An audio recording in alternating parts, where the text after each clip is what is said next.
Well, happy Tuesday morning to you, everyone, and welcome back to Morning Musings. My name is Don K. Preston, the president of Preterist Research Institute of Ardmore, Oklahoma. Well, as promised, in the last video, I asked the question, based upon John chapter 11 and the difficulty that it presents for the traditional view of resurrection that insists that Jesus, as he went to Bethany and he raised Lazarus from the dead, and he talked to Jesus about Martha about the resurrection. And he made his famous comments that if a man believes in me, though he may die, yet shall he live. And he said, whoever lives and dies, whosoever lives and believes in me shall never die. Well, we are constantly told that Jesus is talking about physical resurrection here. And yet this verse 26, whoever lives and believes in me shall never die, presents a daunting question, a daunting challenge to the traditional view. They are forced to say, oh, well, in that verse, Jesus is not talking about physical death, because after all, he said, whoever believes on me will never die. And obviously, every Christian, even the most faithful, ardent, compassionate, loving Christian who has ever lived from the time Jesus spoke those words until the present day, has died physically. I want you to ask yourself the question, why? Why does the faithful child of God die physically? Now, in order to grasp this, we have to go back to the garden, all right? Yahweh told Adam and Eve, of every fruit, of every tree that is in the garden you may freely eat. But of the fruit of the tree of the knowledge of good and evil you will not eat, because in the day you eat thereof you will surely die. And of course, obviously, they did not die physically, biologically that day. And so people tell us, well, okay, they began to die that day. Well, that's not what the text says. It's just not what the text says. And so we are told, nonetheless, in spite of that, we are told that they were instantaneously changed, biologically changed, internally, that very moment that they sinned. Well, let me ask you a question. Since sin ostensibly, supposedly, traditionally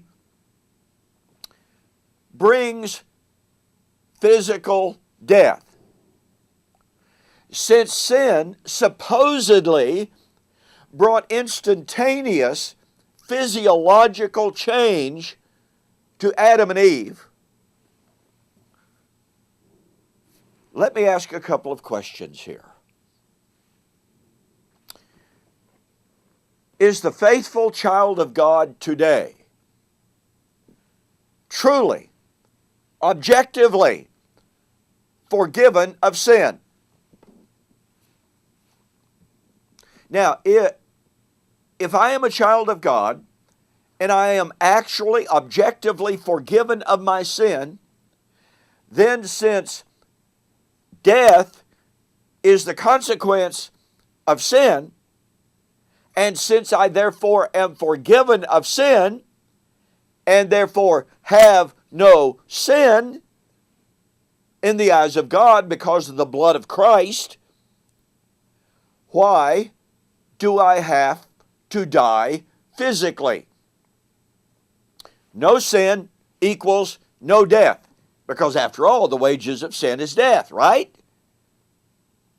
If I do not have sin, because the blood of Christ continually cleanses me, and when God sees me as a child of God, He sees Christ and His blood and not any sin that I might have.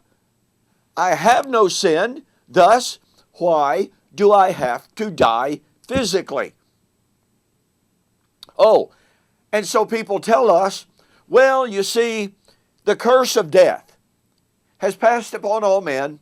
I heard one preacher say not long ago at a funeral of a faithful Christian, look into the face of this beloved one, he said, because you must realize every single time we look into the face of even the most faithful Christian, we are looking into the face of a person under the curse of Adam.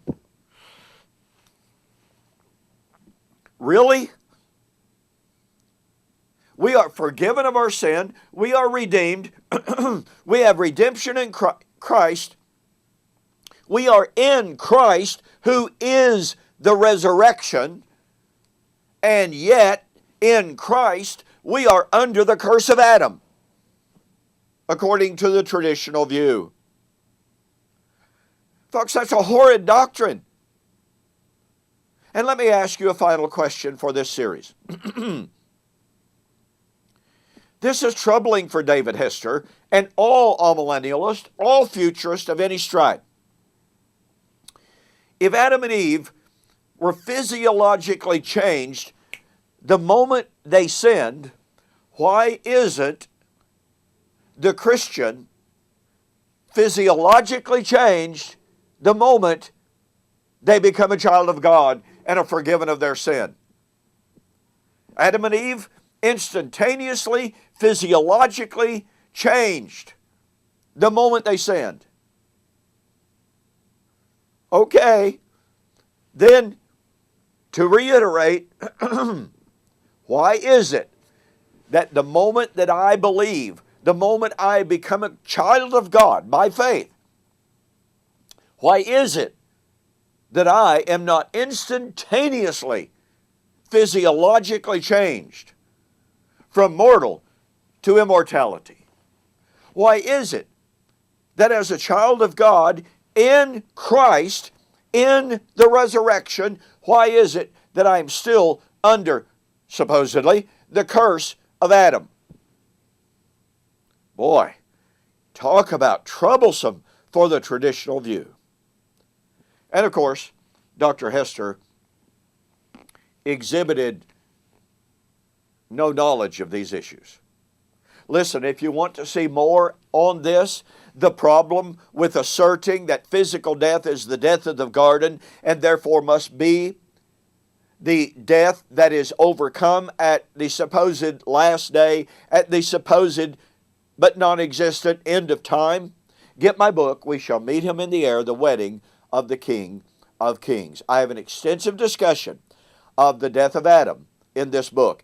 And I want to tell you, when you look at the work of Christ, which has overcome the death of Adam, when you look at the work of Christ in the light of these issues, you will be amazed at how little evidence there is, how little support there is, in fact it's non-existent, for the concept of a physical resurrection.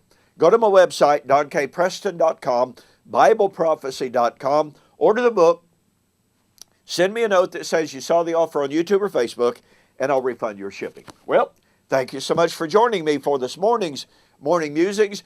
We're going to draw our discussion, pardon me, of David Hester's 23 arguments to a close this week, but we'll see you on the flip side.